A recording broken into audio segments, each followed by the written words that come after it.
Hi, and welcome to another episode of Main Character of the Podcast. I'm your host, Alexander Salmon, and with me I have probably the #1 most requested guest. Finally got her on here, Erika Tarlow. Welcome. Thank you for having me. Oh, thank you for being here. Tell us a little bit about yourself. Sure. I am one of the members of the David Green Group with Coldwell Banker in Boston. I've been in real estate for over 10 years now, and joining the David Green Group was one of the best moves I've done. So where are you from? I'm from Lexington, Massachusetts. I actually grew up in Medford, though. Really? Okay, when did you move to Lexington? I moved to Lexington when I was a teenager, and I've been there ever since. I really do love it so much. And you have the best garden in Lexington? Well, it's a work in progress every year. I do love gardening so much. And it's gotten better ever since COVID, because that's when I really found my love for gardening. So what kind of activities were you involved in growing up? I was a competition dancer, and that consumed a majority of my life. Even to this day, I still have a lot of my closest friends that I met through dance. I started at a studio in Medford, which, if you are from the area, you know about Bill Fowler. He really set the tone for being a Fowler dancer, which was, such an accomplishment for him and his studio. I started there and then moved on to other studios once they closed. The last studio that I was a part of was a studio in Revere. Yep.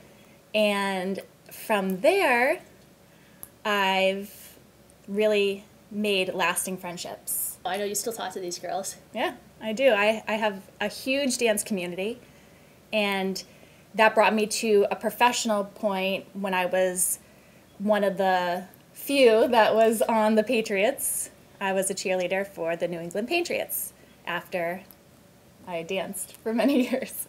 Okay, so you never did cheerleading, though. You were a dancer. Oh, no. Honey, no. I was always a trained dancer. A Fowler dancer.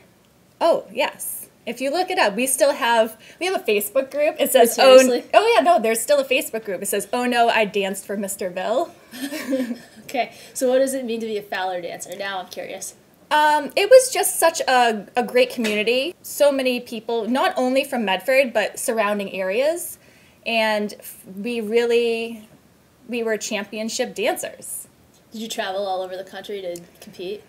We did travel to Germany and represented the United States in the North American Tap Dance Festival. Okay, so you have traveled internationally. I haven't. Yes, you have. You just said you went to Germany. I didn't. Oh, you didn't? My parents wouldn't let me go. It's a long story. But my team did, and we did win. So your parents, they were in small business too, right? Yes. So my mom, she was an entrepreneur since birth, basically. Her parents, so her dad was a barber, had a barber shop in Lynn. Her mom was a hairdresser, had a hair salon in Lynn. And then once she went to tech school, so she went to Lynn Tech, which she learned hairdressing. She opened a beautiful salon and spa in Revere, and it was full service back then. So this was the 80s, so different times, but huge full service salon. And then after a few years, she moved to a smaller space in Malden, which she opened 2 adjacent businesses, salon and day spa. And today, she owns a barbershop in Wellesley, Massachusetts. Grove Street Barbershop. Shout out to KJ. That's right. Yeah. She'll be watching. We'll have to shoot at the barbershop sometime, because currently I'm always doing a renovation in my life. My main thrill in life is a makeover. So it gives you a sense of control in a world full of chaos. You know it. I am almost done with this one, though. Getting close. Well, I can't wait to see the reveal. Do we have before and after pictures? Always. I take so many photos of everything. My camera roll, when people say, oh, you're in real estate, you must have the beautiful camera roll with all these beautiful places. It's a lot of construction and a lot of randomness. A lot of hoarders with their junk. Oh, yeah. So as you know, yes, I know. One of my latest little flips for a client, a lot of these clients, if you don't know the lingo, they buy these properties, they clear them out because they're in disarray, and then they remake them so that they're beautiful again. And that's what I really love. No, it suits you perfectly, and I'm excited to see how this one comes together, because I saw it before. It was not good. Yeah, it didn't smell good either. Didn't look like it would. So what did you learn from watching your parents in small business? Oh, okay. Well, I learned a lot from my mom. Her resilience is unmatched. She's picked herself up and started over so many times. And even my dad, he grew up in the banking industry. Right. So my earliest memories with him would be on a Saturday because KJ's working. Right. So Saturdays are big days at salons and barbershops. So I would spend the day with my dad. He would take me to Boston, and we would go to Government Center, and we would go to the bank, and he was always on the phone, pacing, talking to people, doing these multi-million-dollar deals all over Boston, all over the city. And I learned a lot from him, and I learned a lot about how to put together a good deal, which I never thought, learning that at a young age, that I would apply it later in life, but here we are today. Yeah. Well, you didn't do that immediately, because then you were a competitive dancer, and then you were with the Patriots. Yeah, I mean, that's right. All I knew back then, because I was raised in a dance studio. Right. So all I knew was dance. And then as I became a little bit older, experienced different things in life, and set my priorities on where I wanted to go and what I wanted to achieve, I decided real estate, which I wish I started. I always tell this to you. I wish I started this business years ago. I think I would have been so much further along in my career. And I think with my network, and if I utilized it properly, I probably would be top agent in Boston. Sorry. Sorry. No, I don't know if I've ever said this to you, but I've definitely thought it. I feel like it's too bad social media wasn't around in 2004 or whatever you were with the Patriots, because you probably would be a star by now. Yeah, I think so too. Well, you were almost cast in you were cast in the Mickey Mouse Club. Well, it wasn't the Mickey Mouse Club, but it was Disney. Yeah. But yeah, we did this audition with my dance studio. You know, that you do this little, they teach you a routine, they, you know, teach it to you in an hour or so, and then you have to perform it. Okay, because they could have taught it to me for a month, and I would still be a disaster. So, like, this is a talent. Well, you were a trained dancer. I am definitely not a trained dancer. If they did it today, I can't say that I will do the same, but we're talking, I don't know how many years ago this was. So, no, like early to mid 90s, so you would have been like Britney 2.0. It would be you on TikTok where the rabbit holes of "Are you even still alive?" That would be you. I don't think you can say that, can you? We can cut that out, but I think we can say whatever we want. Oh, I don't know. I mean, possibly. I always wanted to be that. Yeah. No, it's you know what? It's because of KJ. That's not what happened to you, and you're here with me. You're giving her way too much credit. No, she had one job, which was to keep you out of the Illuminati, and she did it. Well, I'm sure she kept me safe in other ways, too. But yeah, well, remember you want to be a dancer in Vegas, and she said, no, oh, you yeah. have to stay here. Actually, that's true. It was either I was in high school, and, you know, everyone's picking their schools, and there's so much pressure back then, especially being in Lexington. It's still to this day. I have a lot of friends that have their children that are going through the Lexington school system, and this is facts. It is high pressure stakes there. And, you know, it's a little intimidating when you have all these great people surrounding you saying, oh, I'm going to Ivy League schools, and I'm doing this and that. And I'm just like, meh, I'm going to go dance at the club tonight because that's what makes me happy. But yes, I was thinking about going to college in Vegas, and KJ shot that one down real quick. See, again, that's why you're here. It was either that or Miami. And I ended up at UMass Amherst. That didn't last very long. No, it did not last long at all. I came straight home after a few months. And You knew this wasn't going to work out, but you gave your best. Oh, I packed my stuff in the middle of the night. I called my friend on the phone, and I asked him, hey, you want to come grab me real quick? Not knowing that I had all my things ready to go. And that was that. And that was that, yeah.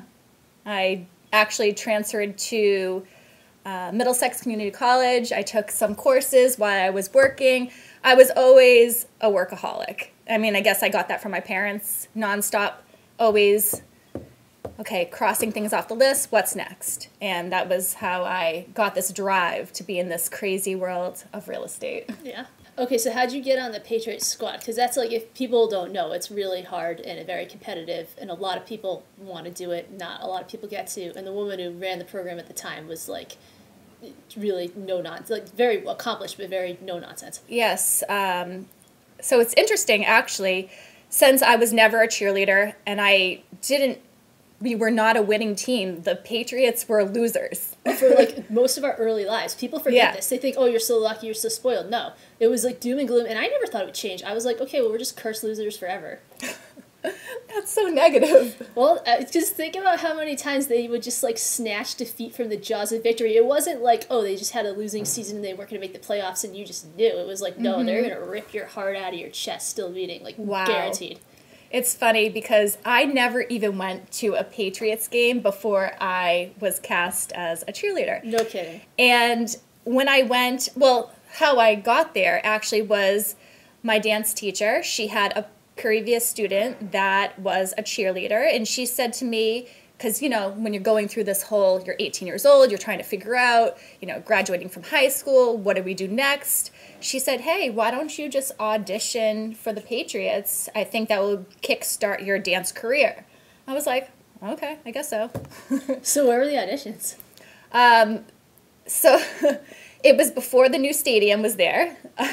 So this was 2002. Okay. I was a senior in high school, and I was 18 at the time, so I was able to audition. Right. So I went to these office buildings in Foxborough where they held the auditions at. And this was, like, picture these old buildings, you know, just office buildings, nothing special with the filing cabinets, everything like that. So I met Tracy there. I did the auditions. It was a huge group of us. There was probably thousands of people. Yeah. I made all the cuts, all the rounds. I went to the interview section, which is a one-on-one interview with Tracy Sermonti. What kind of questions did she ask? I don't remember all of the questions. It's kind of a blur back then. But after the final audition, they had this rule back then that, you know, actually they didn't have this rule. They had all these cheerleaders that were on the squad forever. I'm talking 80s and 90s, and they're still there. And so how old were these ladies at this point? 30s. Okay. Which now you think is... Oh, yeah. Like, no, because when you're 18, you're like, that's really old. Now right. That's how old we are, so... Well, yeah. But after all that, I got the cut. Okay. So I did not make it my senior year of high school. After I went to UMass Amherst, I came back, trying to figure out what I'm going to do. We win the Super Bowl. After they won the first of the... Of the two back-to-backs. Correct. Yeah. So after they won, I was super excited. I was like, you know what? I'm going to go back. Okay. Because, honestly, I really didn't have too much going on. Minus I was working 3 jobs and dancing and modeling and, you know, doing all the things that a 19-year-old girl does. Yeah. It was a moment in time. I know. So then when I re-auditioned, I made all the cuts again, went to the end, and I remember this specifically when I sat down with Tracy. And it's funny because hair extensions were just coming in. Okay, so you had them. A woman that rented space in one of my mom's salons, she was doing a TV commercial, and she was like, I would really love for you to come in and be in my commercial. So I was like, all right, sure. She put in all these extensions for the commercial, and it was right after I made the cut. I was like, oh, I have to go see Tracy now. And I had all this luscious hair, and I still remember. It was so heavy, though, because we had to do these hair whips, and it was just like so heavy. Anyways, I digress. So I saw Tracy, and she was like, oh, I love your hair.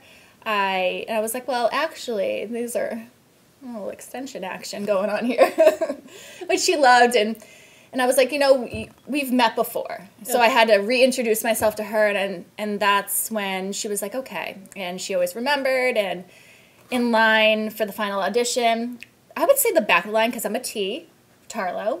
Okay. So it went alphabetical, and I met probably like 5 or 6 girls in line. We became really good friends, and we all made the squad together. That's crazy. I know. You just happen to be in line together. Happened to be in line. We kind of vibed. They noticed, and they're looking to, you know, bring in girls that not only got along together, were friendly, that could meet people, because you're out there, you're talking to people constantly, and the rest is history there. Yeah. So you did all these public appearances all the time. Oh, charity events, public appearances, signings, restaurant openings, parades, you know, the list is endless. I've done it all. And I was 20 when I was on the squad, and I turned 21 October of that year. Okay, so yeah. we were into the season, and like I was telling you, my first actual time on the field was my first time at a Patriots game. That's crazy. I know. I still remember just in the bubble, the practice bubble, and I just remember we had to do these pre-appearances, and we would go, and you know, all the banquet tables are set up, and everyone's having food and drinks, and just going around meeting people, and I was just this young little 20-year-old girl, and couldn't believe where I was, and yeah, it was pretty cool. Were you the youngest one on the squad? No, my girl Meg. Meg was... Meg Fox? Meg Fox. She won Best of Boston. Shout out to Meg Fox Fitness. Fitness, that's right. Fox Fit. Yeah, she was the youngest on the squad. She was also in my line. Yeah, I was one of the youngest, though, yeah, on the squad that year. And they won the Super Bowl. Yes, we did. And you got to go. You got to go to Jacksonville. Yep, it was Jacksonville. We flew down as a team, and I just remember we got in the coach buses to go there, and we had police escorts, which was very cool at the time. And I just remember going over the bridge to go to Logan, and all the cars are just like beeping at us the whole way. Did they know it was you? Well, they assumed, I would think. How did they not know? Okay, did it say like New England Patriots on your bus? No, we were very incognito back then. Because remember, no social media. You're right. Nothing. Actually, my first digital camera was borrowed and brought to the Super Bowl. Yeah, because everything else was the disposable cameras. Right. Yeah. That's why we don't have that many photos or videos or anything. One person, Allie, she and her mom filmed everything. Okay. So I bet you, Lauren and I always talk about that. Oh, to find Allie and her Yeah. footage? Well, we know where she is, and Okay. I bet you she has it. So you were one of Lenny Kravitz's backup dancers at the after party, right? No, it wasn't the after party. Okay. It was one of the championship games. He did a performance. We came out as part of his dance team.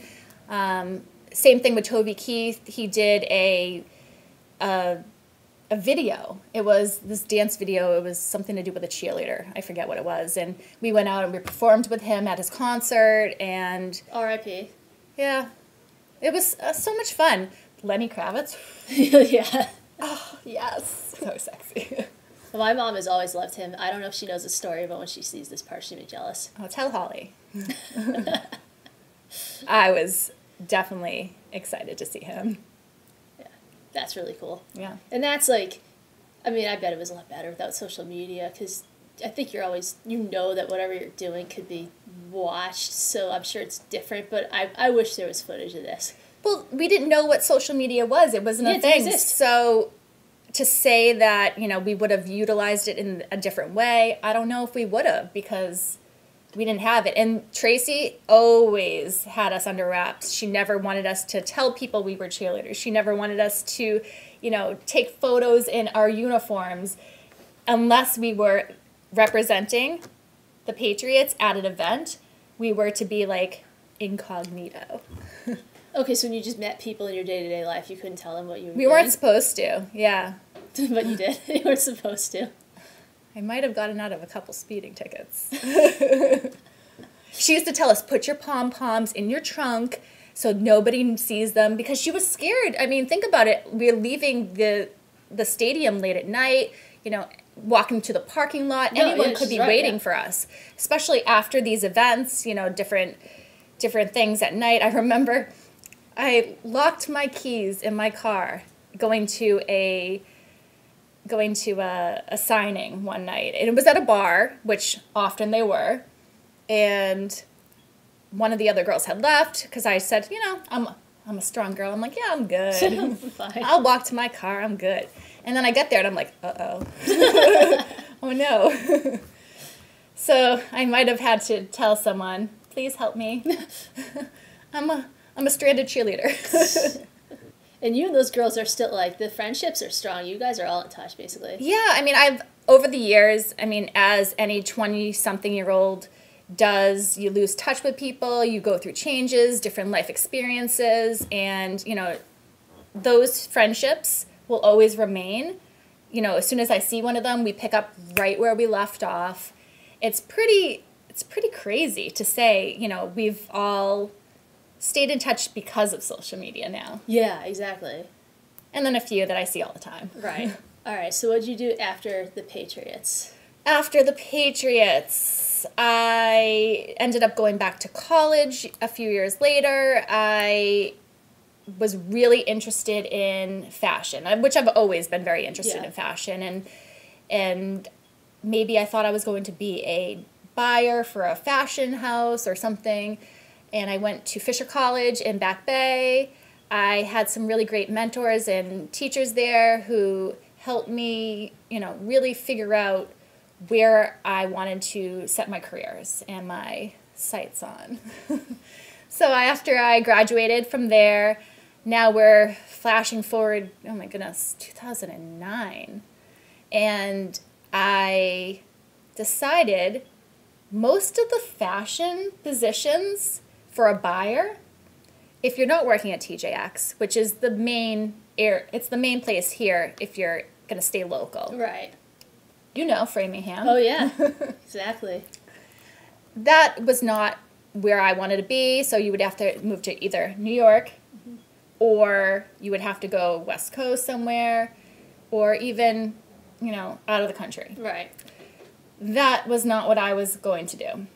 So I decided to link up with some friends, start our own business, entrepreneurship again. Exactly. So I started a business with a couple friends. We were in business, and I was their buyer. Okay. It was a housewares business, and we sold online. I bet you were great at that. I was pretty good. I would say so. It's following the trends, which I'm pretty good at. You're great at that, that's for sure. Well, thank you. And when the time came to make a move or figure out my next move, and I left the business, I was the first one out, and I said, what do I love? And I do love real estate, and that's where I landed. 30 years old, I got my real estate license right after my 30th birthday. I remember taking the test, and I went right up to the guy who was grading and everything, and I go, better pass me. And he did. Well, the test has nothing to do with selling real estate, but a lot of people don't pass the first time. I know. So. I just had this conversation recently with one of my tenants who I placed in Watertown. He came to me and he said, I really enjoyed the process. I wanted to get licensed. He is a teacher, so I said, you know what? Why don't you? If you don't sell real estate, you can always send me referrals. What drew you to real estate? I would assume your love of design, part of it. Yes, I would say my love of design, architecture, but also working with people. Yeah. I love that. I kind of romanticize some of it when I'm working with the first-time home buyers and their stories and, going through and they get excited and then they lose the offer and then they get sad. It's a little bit of a roller coaster. I do like those little highs. The highs and the lows. Oh, yeah, I do. I'm a sucker for that. Because when you're up, you're so good. Yeah, I know. And when you're down, you're so down. So you work with first-time home buyers, a lot of first-time home buyers. I do. But you know what? I do love my first-time home buyers. They have a special place in my heart.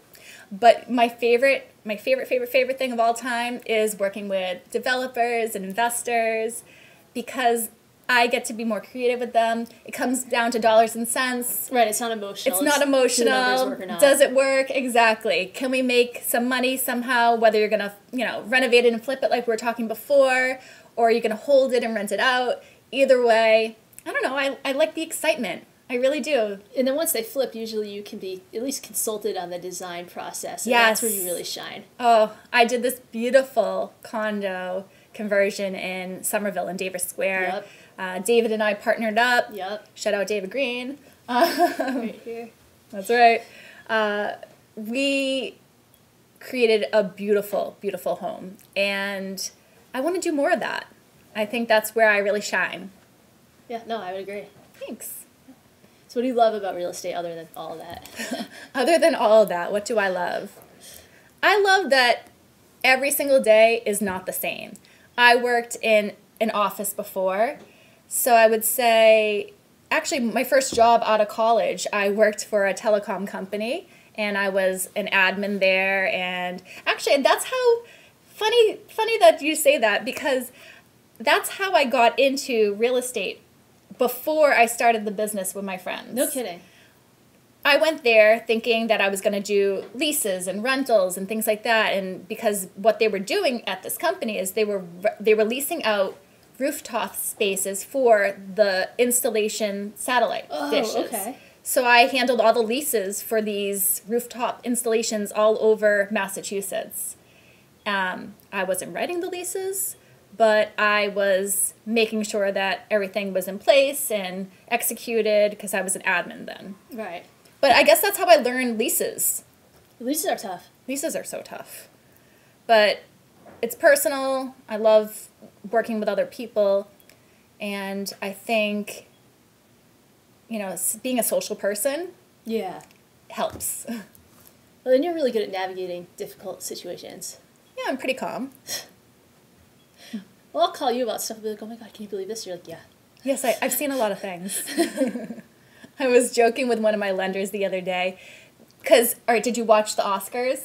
No, I did not. Okay, but I'm sure you've seen all the memes and all the... I mean, I saw John Cena Thank basically you. naked on stage. Is that where you're going with That's this? where I'm going with it, Okay. because who doesn't love a naked John Cena on stage? I do. Yeah, literally nobody. Okay, Yeah. so you've seen the broke agent meme about it. Yes. When the Oh my tenant God. comes through and you give 3 days notice of a showing and he's Yes. still there naked. And you're like, Classic. how does this happen?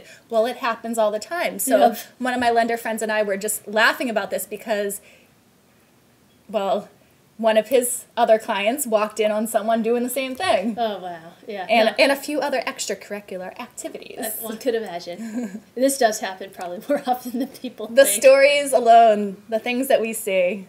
What's the craziest thing you've ever seen? In real estate? Yeah. Oh, I don't know. There's way too many to count. To narrow it down to just one. I could never. And some things I don't even want to say out loud. I'll leave it up to your imagination. Okay. So what's next for your real estate ventures? Let's see. Well, next for my real estate ventures would be to make sure all of you out there in the universe know who I am and want to work with me.